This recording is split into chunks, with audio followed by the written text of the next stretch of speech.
Ce qu'a fait l'Iran ici est extrêmement dangereux. Ce n'est pas seulement une manœuvre militaire, c'est aussi une attaque économique. Au lieu de viser uniquement des cibles militaires, ils ont frappé l'infrastructure gazière du Qatar, en particulier Ras Laffan. C'est l'une des installations de GNL les plus importantes au monde. Elle contribue énormément à l'approvisionnement en gaz, surtout en Asie et en Europe. Quand elle a été touchée, même un seul missile a suffi. C'était assez pour provoquer un impact majeur. Un incendie s'est déclaré, certaines parties de l'installation ont été endommagées et il est possible que cela prenne beaucoup de temps avant que tout redevienne normal. L'impact s'est fait ressentir presque immédiatement dans le monde entier. Le prix du gaz a augmenté, surtout en Europe. Cela signifie que non seulement le Qatar a été affecté, mais aussi d'autres pays. C'est exactement ce que l'Iran voulait. S'ils ne peuvent pas vaincre les États-Unis militairement, ils vont augmenter le coût du conflit. Mais avant de continuer, n'oubliez pas d'aimer cette vidéo. C'est très important pour nos frères. Creators, maraming salamat po. Ils vont rendre cela plus coûteux, plus compliqué et plus ressenti dans le monde entier. Mais c'est aussi là que ce qu'ils ont fait devient dangereux. Lorsque ce sont les infrastructures énergétiques qui sont touchées, surtout dans d'autres pays, l'ampleur du conflit s'élargit. Ce n'est plus seulement les États-Unis contre l'Iran. D'autres pays sont désormais impliqués. Et les États-Unis le savent. C'est pourquoi une réponse rapide et forte se justifie clairement. On ne peut pas ignorer une telle attaque. Parce que ce qui a été touché est crucial pour l'approvisionnement énergétique mondial. Cela a un impact sur l'économie de nombreux pays et peut provoquer la panique sur les marchés. Sans réponse rapide, cela risque de se reproduire. C'est là qu'un point important intervient. Les États-Unis peuvent-ils affecter l'économie de l'Iran plus rapidement que l'Iran ne peut affecter le monde? Pourquoi? Parce que même si l'Iran peut provoquer des perturbations, leur portée reste limitée. Alors que les États-Unis peuvent cibler les exportations de pétrole de l'Iran, leurs infrastructures, la logistique et les chaînes d'approvisionnement, ainsi que leur système interne. Cela signifie que si la situation s'aggrave, le risque est plus grand pour l'Iran. C'est comme s'ils entraient dans un combat plus vaste qu'ils ne contrôlent pas. Et leur adversaire est plus expérimenté et plus puissant à ce niveau. C'est là que la prochaine étape des États-Unis devient importante.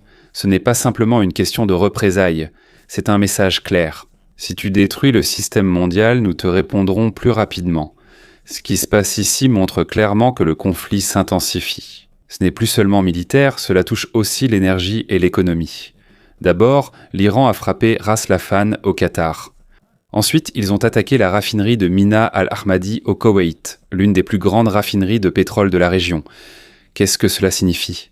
Les bases militaires ne sont plus les seules cibles. Même les endroits qui fournissent du gaz et du pétrole sont touchés dans le monde entier. Que veut l'Iran? Leur stratégie est simple. Ils ne peuvent pas vaincre les États-Unis militairement de façon directe. C'est pourquoi ils ciblent l'économie et l'approvisionnement mondial. Ils veulent que le prix du pétrole et du gaz augmente et forcer d'autres pays à intervenir ou à faire pression sur les États-Unis. Par exemple, la raffinerie Mina al-Ahmadi peut traiter environ 730 000 barils par jour. Si le prix atteint $100 par baril, cela représente une valeur de 73 millions de dollars par jour. Cela signifie que même s'ils ne détruisent pas complètement, même avec seulement des dégâts partiels, l'impact est déjà important. Mais cette stratégie a un prix. Oui, ils perturbent l'approvisionnement. Mais leurs adversaires sont de plus en plus nombreux. Avant, c'était les États-Unis contre l'Iran, maintenant le Qatar, le Koweït, les Émirats arabes unis et d'autres pays touchés par l'énergie sont également impliqués. Lorsque de tels endroits sont touchés, les autres pays prennent la situation plus au sérieux. Ce n'est plus simplement un conflit militaire, cela devient un problème mondial. Pourquoi est-il important qu'il n'y ait aucune victime? Malgré les dégâts, ouvriers et ingénieurs sont vivants, ce qui permet de réparer l'installation et d'éviter l'arrêt total des opérations. S'il y avait eu des morts, la situation se serait encore aggravée et il aurait pu y avoir une riposte plus sévère. Comment ce cycle a-t-il commencé? C'est la partie la plus délicate. L'Iran a attaqué un champ gazier aux Émirats arabes unis. Israël a riposté et a frappé le sud de l'Iran. L'Iran a de nouveau riposté et a frappé le Qatar. Puis, il y a eu une attaque contre le Koweït. C'est une série de représailles sans fin. Et à chaque étape, la cible devient plus grande. Pourquoi est-ce dangereux? Lorsque les infrastructures énergétiques sont touchées, l'approvisionnement en gaz et en pétrole est affecté, les prix augmentent dans le monde entier, et même les pays qui n'ont rien à voir avec le conflit sont impactés. Cela veut dire que même sans participer au conflit, tu en subis les conséquences. Au final, ce n'est plus seulement une guerre pour gagner militairement. Cela sert à rendre le système coûteux et chaotique. Mais pendant qu'ils font cela, ils se créent encore plus d'ennemis et donnent encore plus de raisons aux États-Unis et à leurs alliés de riposter plus violemment. Et dans une telle situation, lorsque c'est l'énergie qui est touchée, ce n'est plus seulement un conflit entre deux pays. Cela devient un affrontement qui peut affecter le monde entier. Le point ici est clair. L'Iran choisit délibérément de déplacer le conflit du domaine militaire vers l'économie. Ils ne peuvent plus égaler la puissance militaire des États-Unis. Voilà pourquoi ils ciblent désormais le gaz et le pétrole. Cela signifie qu'ils perturbent l'approvisionnement en énergie afin d'affecter de nombreux pays et de forcer d'autres à intervenir. Voilà leur logique. S'ils ne peuvent pas gagner la guerre, ils vont rendre ses conséquences coûteuses et chaotiques pour que tout le monde en ressente l'impact. Et à certains égards, cela a un effet. Le Ras Laffan au Qatar n'est pas simplement une usine. C'est l'une des plus grandes installations de GNL au monde. Dès que cela a été touché, le prix du gaz a aussitôt augmenté, provoquant une crainte de pénurie. Un autre problème, c'est qu'on ne peut pas simplement éteindre et rallumer ce genre d'usine. Si on l'arrête brusquement sans suivre le bon processus, le risque de dommage est plus élevé. Comme le système est si complexe, même s'il n'est pas complètement endommagé, cela peut quand même avoir des effets à long terme. Les événements ont déclenché un effet domino régional. Certains pays ont été contraints de réduire leur production, les opérateurs sont devenus plus prudents et les prix continuent d'augmenter partout dans le monde. Si cela continue, la pénurie va s'aggraver. C'est ici que la situation prend un tournant. Avant, le conflit se limitait à l'intérieur de l'Iran. Aujourd'hui, cela touche aussi le Qatar, le Koweït et les Émirats arabes unis, élargissant le conflit. C'est d'autant plus dangereux car les infrastructures énergétiques sont désormais visées. Avant que cela n'arrive, les actions des États-Unis étaient encore limitées. Même s'ils sont capables de détruire les installations pétrolières de l'Iran, ils évitent de le faire. Sur l'île de Karg, seules les cibles militaires ont été touchées, les installations pétrolières épargnées. Pourquoi ?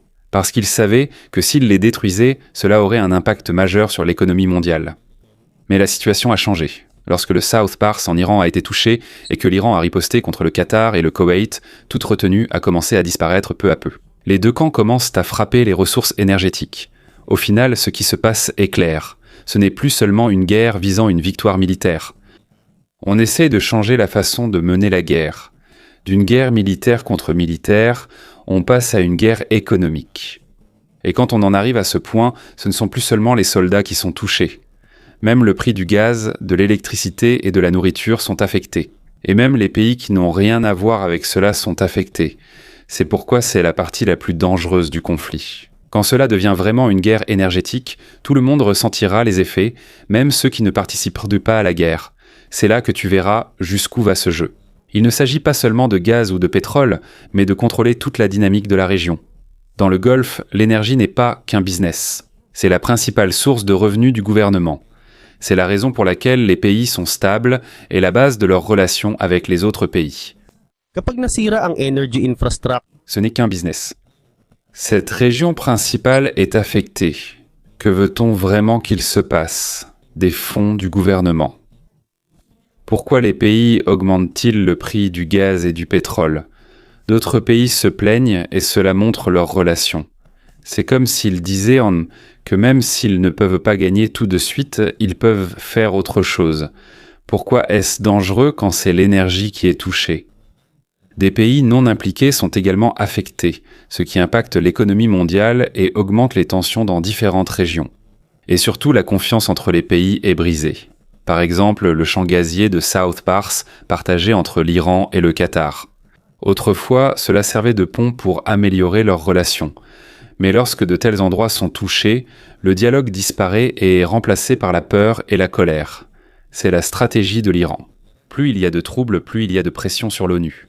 Lorsque le prix du gaz augmente, qu'il y a une pénurie et que d'autres pays se fâchent, ils peuvent désigner la guerre comme cause et faire pression pour y mettre fin. Mais un tel geste a un prix élevé. Pendant que l'Iran fait cela, le conflit s'étend, de plus en plus de pays sont impliqués et la raison de riposter contre eux devient de plus en plus évidente. C'est comme s'ils mettaient toute la région en jeu juste pour forcer les États-Unis à se retirer. Pourquoi les États-Unis doivent-ils agir ? On ne peut pas simplement laisser passer cela. S'il n'y a pas de réponse, les attaques pourraient se répéter. Le prix de l'énergie augmentera encore et la situation deviendra incontrôlable.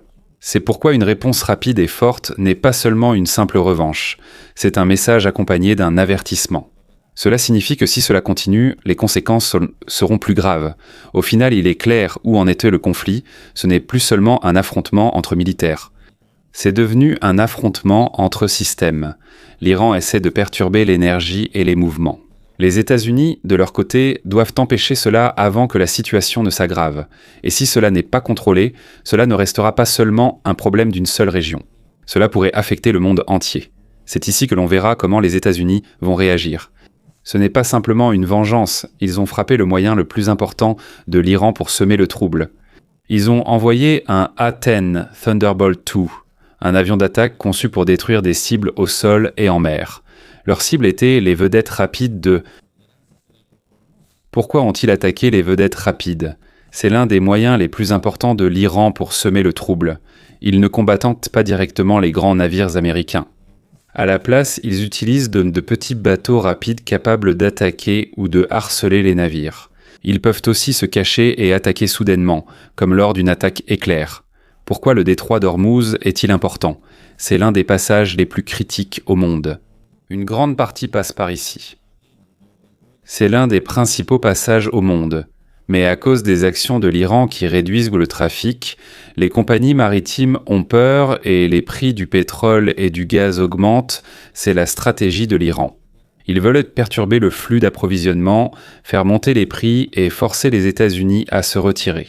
Ils n'ont pas besoin de détruire tous les navires, il leur suffit simplement de les intimider pour causer des problèmes. C'est l'une des principales capacités de l'Iran pour semer le trouble. C'est pourquoi l'ADIX est intervenu. Ils recherchent les vedettes rapides et les détruisent avant qu'elles ne puissent passer. De cette façon, le détroit devient plus sûr et la pression exercée par l'Iran diminue.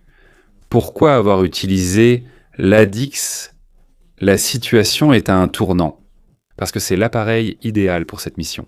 Il peut voler à basse altitude, tirer avec précision et possède des armes puissantes adaptées aux petites cibles rapides à la surface de l'eau. Dans l'ensemble, voici ce qui se passe. Voilà. L'Iran veut contrôler le détroit pour semer le trouble. Les États-Unis veulent le rouvrir pour que la circulation redevienne normale.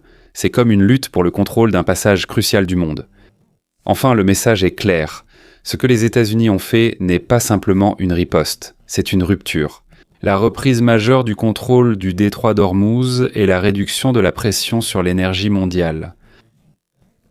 Cela affecte non seulement l'Iran et les États-Unis, mais aussi le monde entier. C'est la réponse claire des États-Unis.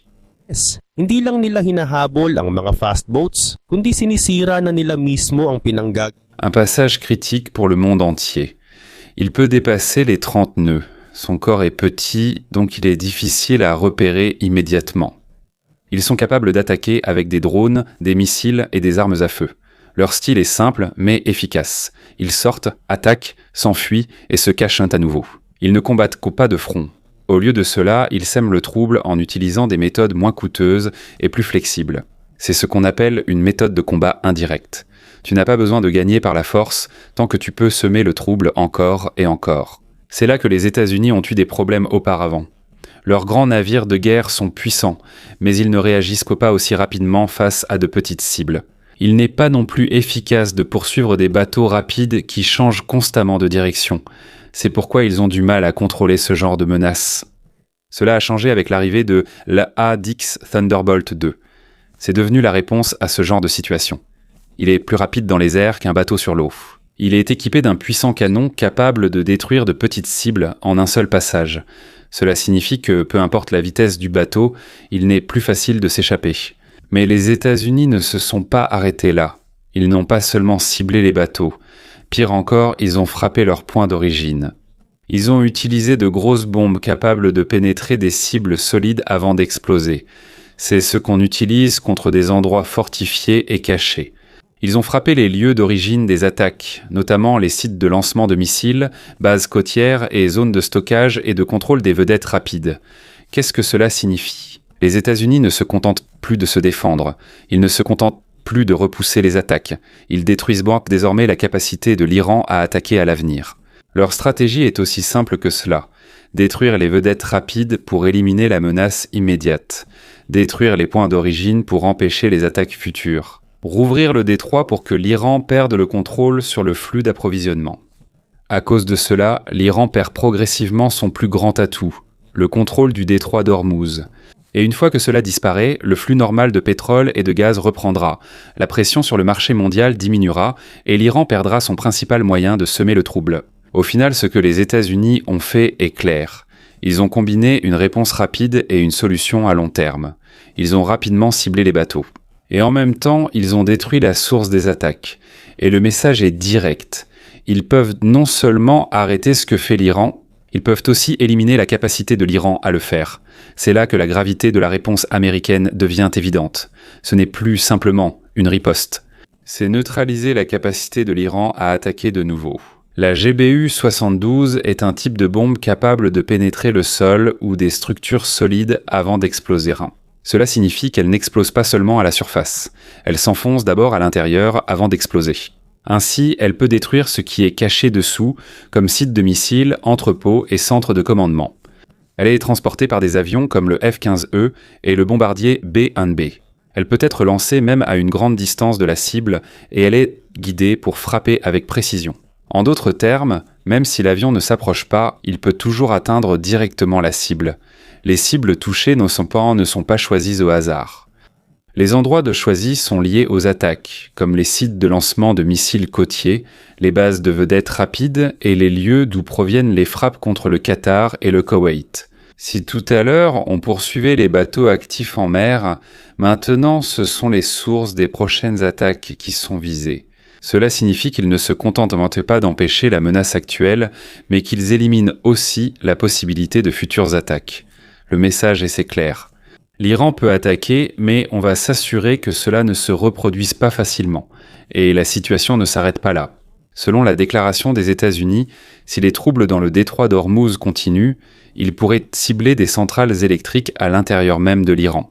Ceux-ci sont importants car ils fournissent l'électricité, font fonctionner les chasseurs et soutiennent la communication ainsi que la vie quotidienne. Si ceux-ci sont touchés, de nombreux systèmes s'arrêteront. Il y aura du chaos à l'intérieur du pays et l'armée aura plus de difficultés à se déplacer. Ici, on voit le tableau plus large. L'Iran a frappé le pétrole et le gaz d'un autre pays. Les États-Unis ont répondu en détruisant les sources des attaques.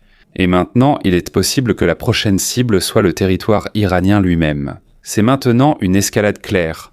Ce que font les États-Unis, c'est d'éliminer la capacité de l'Iran à semer le trouble dans le détroit d'Ormuz, de détruire leur capacité d'attaque et d'avertir que des conséquences encore plus graves suivront si cela ne s'arrête pas.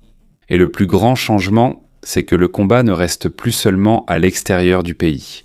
Peu à peu, il commence à pénétrer à l'intérieur même de l'Iran. Et quand on en arrivera à ce point, ce ne sera plus une simple guerre. C'est tout le système du pays qui sera touché. C'est à ce moment-là que les États-Unis ne se contentent plus de simples représailles. Ils tentent d'affaiblir directement la capacité de l'Iran à se battre, tandis que les États-Unis agissent sur plusieurs fronts simultanément. Ils traquent et détruisent les vedettes rapides dans le détroit d'Ormuz. Ils détruisent les sites de lancement de missiles avec des bombes lourdes et réduisent le nombre de navires utilisés pour poser des mines. Cela signifie qu'ils ne se contentent pas d'empêcher l'Iran d'attaquer. Ils éliminent aussi ses moyens de contrôler la voie. Maintenant, 2 scénarios critiques peuvent se produire. Le premier concerne l'infrastructure énergétique en Iran. Il est clairement déclaré que si le détroit d'Ormuz reste fermé, des centrales électriques et autres installations énergétiques pourraient être ciblées. Si cela se produit, de nombreuses régions seront privées d'électricité, les usines et les communications s'arrêteront, et la capacité de l'armée à se déplacer sera encore plus affaiblie. Deuxièmement, il y a l'île de Karg. C'est l'un des endroits les plus importants pour l'Iran car une grande partie de ses exportations de pétrole y transite. C'est une petite île et à l'est est facile à cibler. Si cette île est touchée ou si le contrôle est perdu, l'Iran perdra sa principale source de revenus, son économie s'effondrera et il n'aura plus de fonds pour continuer la guerre. Cela n'est pas encore fait. Ce type de démarche comporte aussi des risques. Si une cible de ce niveau est touchée, le prix du pétrole dans le monde entier pourrait encore augmenter. Le conflit pourrait s'aggraver et davantage de pays pourraient être impliqués. C'est donc utilisé comme moyen de pression pour le moment. On peut voir ici la stratégie des États-Unis. Ce n'est pas seulement une question militaire, il y a aussi une pression économique. Ils détruisent la capacité de l'Iran à attaquer, affaiblissent contre leur coordination et adressent aussi un avertissement sur le plan économique. Ce qu'ils veulent est simple. Réouvrir le détroit d'Ormuz et arrêter les attaques contre le pétrole et le gaz des autres pays. Si cela n'arrive pas, les conséquences seront encore plus graves. Ce ne sera plus seulement l'armée qui sera touchée, mais tout le pays. Au final, la situation est claire. L'Iran essaie de perturber l'approvisionnement mondial en pétrole et en gaz. Pendant ce temps, les États-Unis exercent progressivement une pression sur la capacité de l'Iran, que ce soit sur le plan militaire ou économique. Et c'est là le point le plus important. Si l'île de Karg ou le réseau électrique de l'Iran est touché, ce ne sera plus un simple affrontement. Il est possible que leur économie s'effondre. Qu'est-ce que cela signifie ? Si cela arrive, l'Iran perdra sa principale source de revenus. Ils ne pourront plus acheter. Nourriture ou carburant ? Ce n'est pas seulement l'armée qui faiblira, mais aussi le gouvernement. C'est comme étrangler lentement l'économie jusqu'à un point critique. C'est ce qu'on appelle la stratégie d'attente. Les États-Unis n'ont pas besoin de précipiter le conflit. Ce qu'ils vont faire, c'est couper les exportations de pétrole de l'Iran et les laisser dépenser le reste de leur argent. Plus le temps passe, plus ils s'affaiblissent. Même si l'Iran attaque, ils le font alors que leurs ressources s'épuisent. C'est comme se battre en sachant qu'il ne te reste plus grand-chose. Une autre partie importante, c'est l'envoi de marines américains. Quand ils agissent ainsi, cela signifie que les frappes aériennes ne sont pas la seule option. Il y a une possibilité d'opération terrestre, et il y a un endroit qui serait la cible la plus logique, l'île de Karg. Cet endroit est important car une grande partie des exportations de pétrole de l'Iran y transitent. C'est une petite île et elle est facile à contrôler. Une fois que tu contrôles cet endroit, tu tiens le principal flux de revenus du pays. Quand tu mets tout cela ensemble, la prochaine étape possible devient évidente. L'Iran attaque le pétrole et le gaz d'autres pays, tandis que les États-Unis envoient des Marines et détruisent les sources des attaques. La suite pourrait être la prise de sites pétroliers stratégiques ou le blocage des exportations. Le message des États-Unis est clair, ce n'est pas qu'une riposte, mais aussi un avertissement. Si l'énergie mondiale est perturbée, l'Iran pourrait perdre sa propre source d'énergie. En réalité, il n'est pas encore certain qu'une opération terrestre aura lieu. Mais les actions des États-Unis en ce moment montrent qu'ils sont prêts à intensifier encore le conflit. Ce n'est plus seulement de la défense, il y a aussi une pression économique. Au final, la direction du conflit est claire. Il ne s'agit plus seulement de missiles et de drones, c'est devenu une bataille économique. Celui qui sera le premier à manquer de capacité sera le premier à tomber. Et si les revenus pétroliers de l'Iran venaient à être coupés alors que la pression continue, il est possible que non seulement l'armée soit affectée, mais aussi l'ensemble du système du pays. Et c'est là que la question se pose. Jusqu'à quand l'Iran pourra-t-il supporter une telle situation ? Avec le temps, ce n'est pas seulement la force qui s'épuise. L'argent, le temps et leur capacité d'agir s'épuisent aussi. Si tout cela disparaît en même temps, leurs plans ne fonctionneront pas. Même s'il leur reste des armes, il leur sera difficile de les utiliser. Dans ce genre de combat, ce n'est pas seulement la force qui compte. Ce qui est le plus important, c'est qui peut tenir plus longtemps sous la pression continue et qui peut s'adapter même quand c'est difficile. Et si cette situation continue, il arrivera un moment où une attaque plus importante ne sera plus nécessaire. Même sans frappe supplémentaire, l'adversaire continuera à s'affaiblir avec le temps. Au final, la chute ne sera pas soudaine. Cela se produit progressivement jusqu'à ce que le pays ne puisse plus agir correctement. Fin